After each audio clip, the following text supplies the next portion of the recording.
વાત કરીએ સુરેન્દ્રનગરની તો સુરેન્દ્રનગર કલેક્ટર કચેરી ખાતે કોળી ઠાકોર સમાજ દ્વારા આવેદનપત્ર પાઠવવામાં આવ્યું। રાવળિયાવદર ગામે બળાત્કારની ઘટના બનતા જ દરેક સમાજમાં આક્રોશ જોવા મળી રહ્યો છે। આ સાથે જ સૂર્યવંશી સેવા ટ્રસ્ટ તેમજ કોળી ઠાકોર સમાજ દ્વારા કલેક્ટર કચેરી ખાતે લોકો એકઠા થયા હતા અને દીકરીને ન્યાય મળે તેવી માંગ કરી હતી, જેમાં સૂર્યવંશી સેવા ટ્રસ્ટના કાર્યકર્તાઓ, સમાજના અગ્રણીઓ તેમજ સમાજના અન્ય આગેવાનો મોટી સંખ્યામાં ઉપસ્થિત રહ્યા હતા।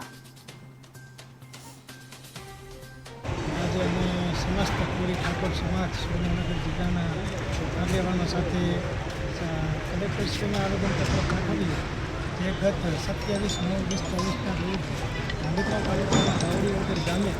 જે અમારી 5 વર્ષની માસૂમ બાળા પર એક નરાધમે અત્યાચાર ગુજાર્યો, દુષ્કર્મ કર્યો, એને કડકમાં કડક સજા થાય